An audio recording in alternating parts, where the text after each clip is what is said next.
Hey, good morning, Becky. So what we've seen over the last several days is a whirlwind tour by Mike Pompeo, the U.S. Secretary of State. Today, of course, all eyes were on what was going to happen in Riyadh. What we do know is that he had the chance to sit down with King Salman for at least 35 minutes.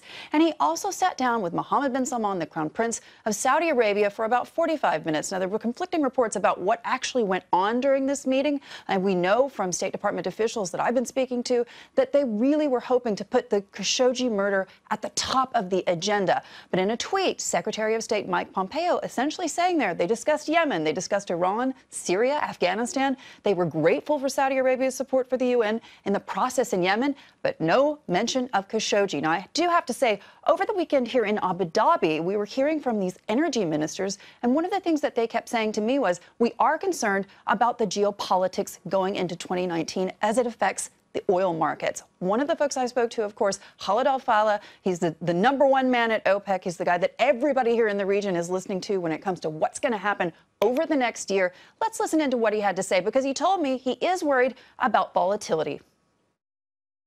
I've been decisive in our action, not only the kingdom, but other countries. We've heard from the Emirates. I've talked repeatedly to my colleague from Iraq. And they've already taken action.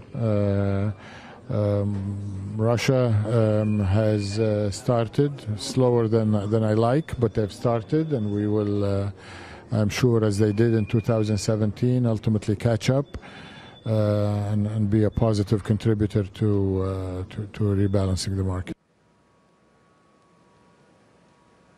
Another thing to point out that was quite interesting, this was the Atlantic Council's Global Energy Forum. You had the UAE oil minister, you had OPEC Secretary General, as well as many different members of the oil and gas industry meeting here in Abu Dhabi. And one of the things that kept coming up again and again was how independent Saudi Arabia and the oil minister is from the Trump administration, because there are a lot of fears over the last several months in particular that they were really allowing Washington to call the tune. And it seemed to me that over the last couple of days, these energy ministers were really trying to put their best foot forward and to assure the markets and to assure investors that, hey, that isn't actually what's going to be happening. And it's certainly in terms of more news that we've heard over the weekend. Finally, the Saudi oil minister also telling me that they are planning to stick to that 2021 timeline in terms of an Aramco IPO. They do expect to issue a bond in the coming months when it comes to Saudi Aramco and their attempt to purchase SABIC, of course, from the Public Investment Fund. That bond should be in the $10 billion range. And they do continue to assume that they're going to be tapping international debt markets on down the road. So a lot of news coming out